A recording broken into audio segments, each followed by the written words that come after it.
Good morning, everybody.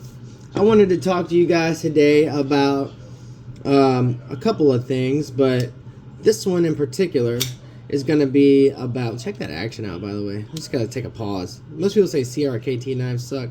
This has got some great action. And it's not bearings either. It's just phosphor bronze washers. Or it might even be Teflon washers. Anyway, I was scraping on some copper, like I knew I shouldn't be, but I needed to do it. My soldering iron was a little messed up here, so I was scraping it to get it back to a good point and to expose some fresh copper. And so I've got this edge a little dull. And one of the tricks that people say to use is Sharpie, and that is a good trick to use for establishing and finding your edge bevel angle when you're on the stone. But I want to make an improvement to that. Instead of using black Sharpie, I've used every color to try this, and red is the best. You can see it better, it shows up better, it's just a better. So you find your edge. You're going to get the felt on the edge, but not too far above it, because you don't want to mark anything but your secondary bevel. You find where it's at, then you just kind of make sure it's following that same width.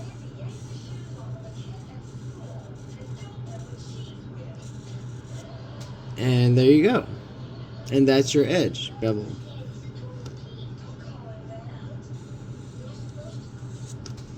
Alright, I did this side. Okay. And you want to also make sure that it doesn't go too far up. So you don't want to be marking it way up here, and because then you'll be sharpening onto the main bevel, not the secondary bevel. And you also want to make sure you don't go too shallow. So you want to make sure that you cover this whole secondary bevel, and that's it. Too shallow won't cover the bevel enough. Too much will be getting the main bevel. We don't want that. So, let me back this up. I wait for it to dry for a minute, because if you don't, it kind of leaves a smudge on here. I always clean them anyway, but it leaves like a sticky smudge if the Sharpie is still wet. So I wait for it to dry for a second. I'll test it with my fingers. Looks like it's okay. Yeah. And then you can lay your knife on the stone. I kind of know about what angle I want, so I'm going to do this. And take one small pass and check where it's removing the Sharpie. So I can see that I'm good back here, but up here I'm a little too shallow. So I need to make adjustments for that. So I'm going to come up here and do it again.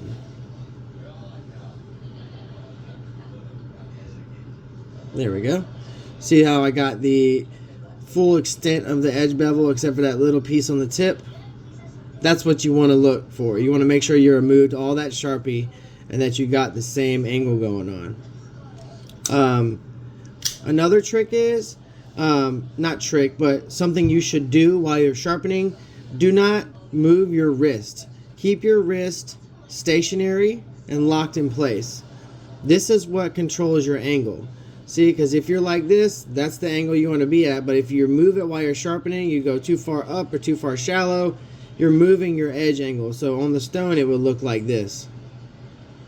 You don't want to do that. You keep your wrist locked. Another thing that I like to do is I put some of my hand on the handle and my index finger on the blade to kind of give me like a support with my thumb and my index finger.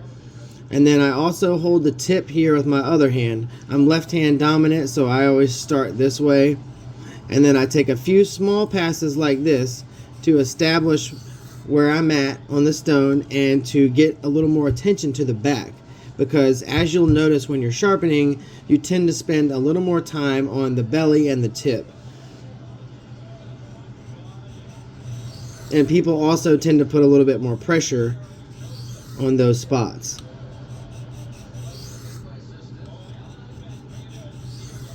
So instead of, you're going to ask, well, how do you get your angle and how do you keep it from moving when you're coming to the tip, when you're sharpening the tip? Well, what you do is you go to the stone, you make your pull, and then you raise your elbow. And as you raise your elbow, that gets you towards the tip and the belly of the knife. So you're coming up, start raising your elbow to the tip, and then stop. There's another thing you also don't want to do. You don't want to come and fling off the stone like that. You never want to come off the stone like that. You'll round off your tips. So you want to stay on the stone and finish on the stone. Stop about right there.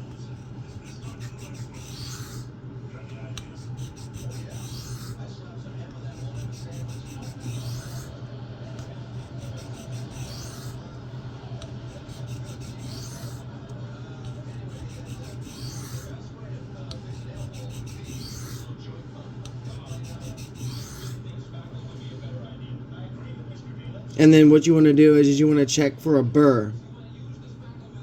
I can kind of see it, and you can almost kind of see it on camera. See that little...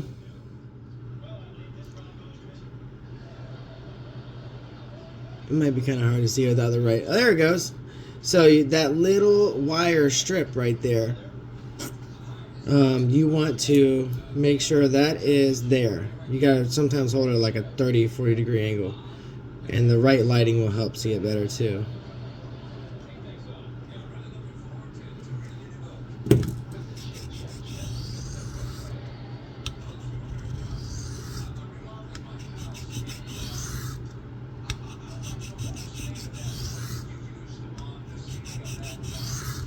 Now, as you get better and your muscle memory develops, you can start making double passes. It just makes it faster. For the sake of this video, I do one passes, just a pull pass, but I normally sharpen like this. It just helps me get it done quicker.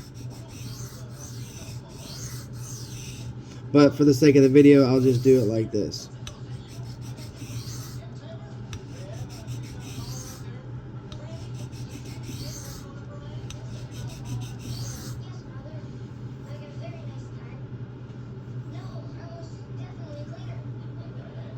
So all of our Sharpie is removed and we got a clean new bevel. Then we're going to run over here and make sure that we have a burr.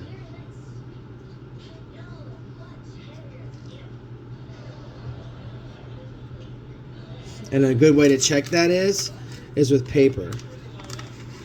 If you feel it snag, I mean, a lot of people can check it with their finger, but if you're not good with that, here, listen. See how it kind of snags? But if you're not good with that, you can also do the felt test. If you feel it drag on your shirt, you know it's got a burr. It'll feel like little mini sawtooths.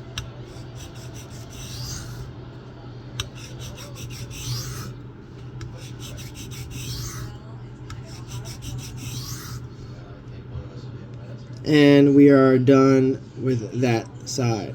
Then you swap to your other side. There's two different ways to do this. Well, there's lots of different ways to do it, but you can either switch to your non-dominant hand and pull that way, or you can stay with your dominant hand and push.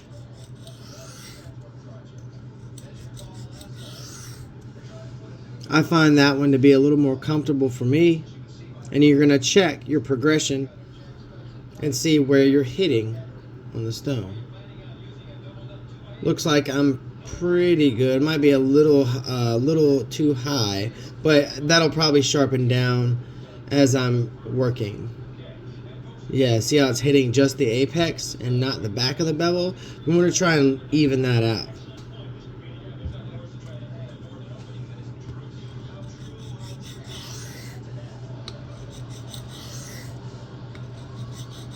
And as you're sharpening, just make sure you're checking behind yourself as you go.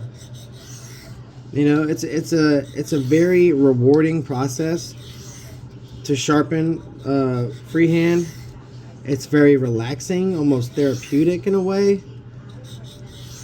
and it's just a lot of fun, man. I have a guided sharpener as well. I have a TS Prof, which is a Russian-made system, and it's probably the the flagship knife sharpener of guided sharpeners. They're pretty expensive.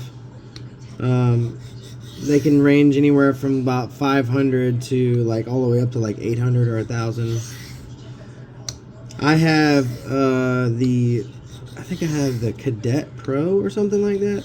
I forget the exact name, but I bought one about 3-4 years ago, and then crazily enough, I actually won a giveaway on their website. So they sent me a new model along with a set of stones, which really surprised me because I never win anything. I'm always getting the shit end of the stick, so it was nice to win one. Alright, so you check on this side now, make sure you got a burr on that side, which I do. And for me, I have this Sharp House stone. This is what it looks. Let me turn my light off real quick so you can read it. Well, it might be easier to read with it. This is the Sharp House dual-sided stone. You have an extra fine 1200 grit on this side and a coarse 325 grit, which is the one I was just using. You just flip it over, put it into your stone holder, and go to the other side of the blade, the opposite side you were just working on. I take a few light passes to knock the burr over to the other side, and then I start sharpening again. And all we're doing here is just refining our scratch pattern and getting rid of that very coarse toothy edge. Now, there's nothing wrong with a toothy edge, and actually some steels have to have a toothy edge. Some steels don't work good with a polished edge. And this won't be a super polished edge. I'm going to flip it around to the other side, the left side of the stone, or whichever the other one. Some steels don't work good with a polished, and some steels don't work good with a toothy edge. I found that for most knives, a 600 to 750 grit is pretty good for everything. About good for everything.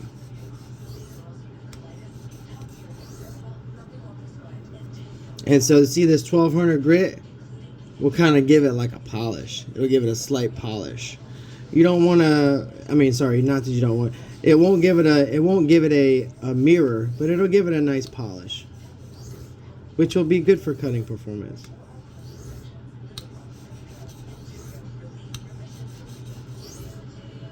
Okay, so just make sure you got the whole bevel. I do. And then I'm going to take those light passes to knock the burr over to the other side real quick. You will feel this when you're doing it too. It'll feel kind of rumbly, like you're hitting a couple speed bumps or something, or like you're driving over gravel with a skateboard. That's what it feels like. Once the burr knocks over to the other side, it smooths out again like you're back on pavement or smooth blacktop. That's the best analogy. Feels like you're riding over rocks with a skateboard, and then once it moves over, it's back to smooth blacktop again.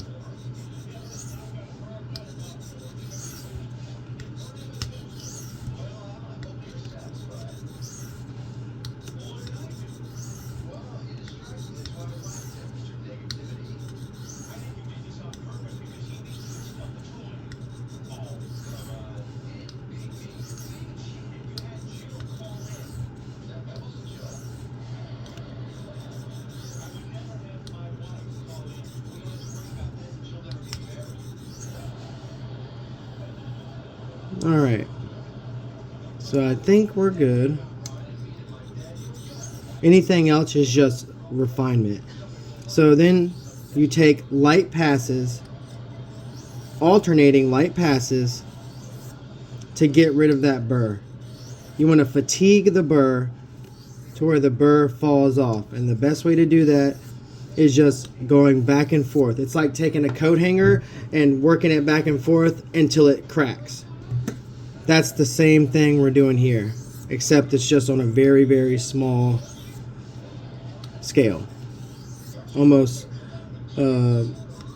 microscopic in a way. I mean, you can see it with the naked eye, but if you use a low-powered microscope, you can see it a lot better. So I just take light passes. I'm barely putting any pressure. It's just about the pressure, the weight of the knife.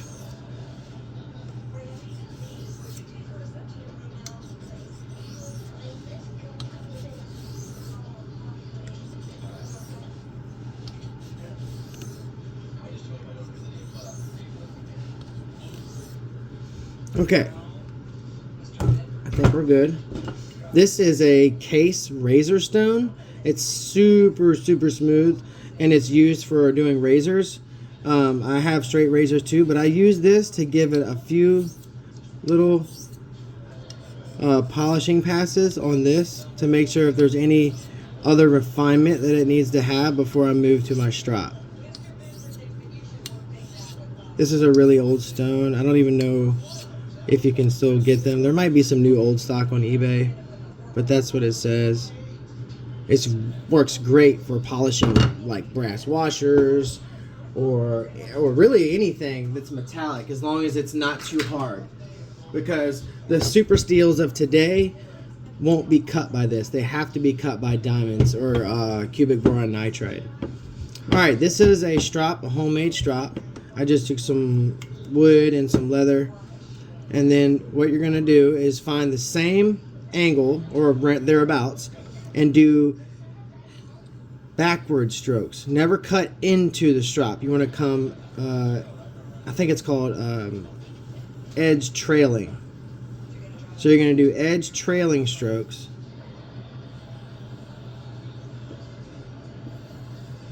And ideally you should take alternating passes. Don't put too much pressure, or else you'll convex the edge. And what I mean by convex is your edge should be like that with a V. If you put too much pressure, it'll kind of go like that. It'll kind of round off at the tip. And you don't want that, because that'll just make your edge dull. And then you just did all that work for nothing.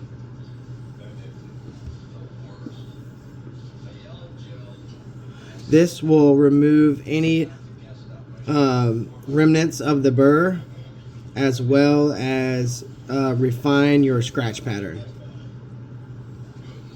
The green stuff that you see on here is just strop compound, or some people know it as jeweler's rouge.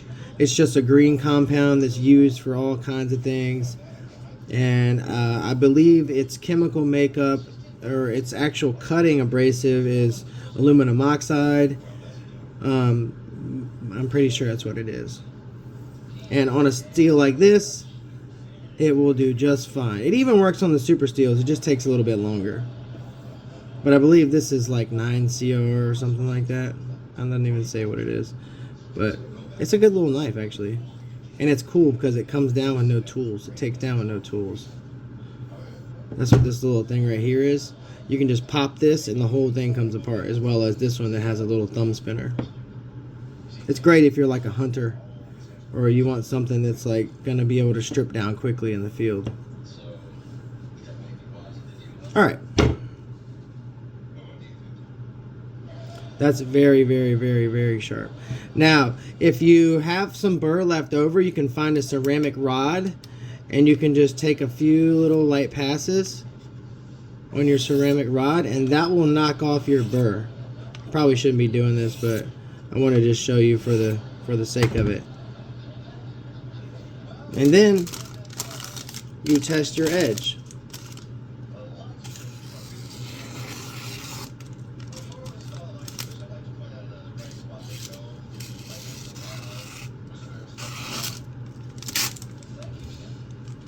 Feels very, very good, very slicey. There's no hang-ups. No hang-ups whatsoever. Alright, sorry about that. I had to grab this. It was like a piece of paper with something that had an old date on it. So that's what you're looking for. You're looking for a clean edge that has no hang-ups. And if it does have a hang-up, you didn't fail. You just need to run back to the stone and check out where that hang-up is. Sometimes you may not even have to go back to the stone. You might just have a little bit of burr left over that you have to remove, and that's why I was saying having a ceramic rod of any kind, or even a sharpening steel, like the chefs use where they go shh, shh, shh, shh, with the kitchen knives. That does the same thing. They're not actually sharpening the knife, they're just refining that edge. Because what happens is say this is the left side of your knife and the right side of your knife. This is what the teeth look like microscopically. Right? And when they run that sharpening steel, they'll hit it this way, hit it that way, hit it this way, hit it that way, hit it this way, and over and over and over again until those little microscopic teeth all line back up straight again, and that's what gives you your sharp edge. When a knife is dull, microscopically, it's going to look like this. It's going to have all those little micro serrations out of alignment.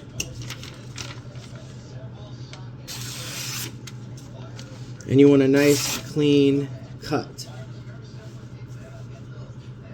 You want to check, you don't have to do this, but I always check to see if it'll shave easily, because that's how I check it, and it absolutely does shave easily. So yeah, that's how to sharpen your knife on a stone freehand. Oh, you guys want to see how this works? Check this out. So you got this quick release thing, I forget what they call it, field strip, that's what they call it. So you pop this loose, that pops the pivot loose. Then this is a thumb screw. So you just remove the thumb screw.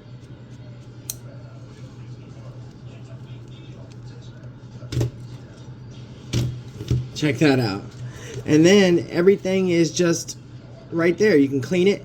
And when you want to go back together, you put it back on the pivot.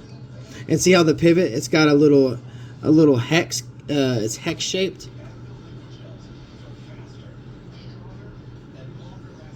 That's how it holds it in this piece in here.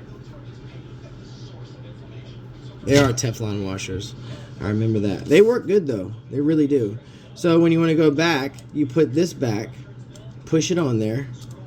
If I can line it up. What I like to do is I like to get the thumb screw started first. I'll get that going. I don't tighten it all the way up. And then you pinch together and push this and lock it. And then I tighten this all the way back up. Put that on there. Boom. You're back in business. I mean, it's crazy. I really like this technology. It's a shame that CRKT has the bad quality control and they use crappy steels. But man, I'll tell you what, they have great technology and they use a lot of great designers. So I really wish that they would just get on board with the times. And they have started to do a little bit lately, but what I noticed is that they're OEMing their stuff. They're having it OEM'd by the Italians, and the Italians are known for having subpar heat treats on a lot of their knives. Not all the Italians, but a lot of the main ones like MKM, Fox, what's the name of that other one? Lion Steel. All that, they are all in cahoots with each other. And so that's why a lot of people don't buy Italian stuff anymore, because they just have terrible heat treats. And it's a damn shame, because they have wonderful designs. Like super, super good designs. Well, that is all, folks. I hope you enjoyed. I hope you watched. I hope you stayed. If you have any questions about anything, please feel free to drop them down in the comments. I normally respond to everybody's comments when I can. It's not like I get a crap load anyway, right? Ain't nobody popular over here. But y'all have a great day, man. Thanks for watching.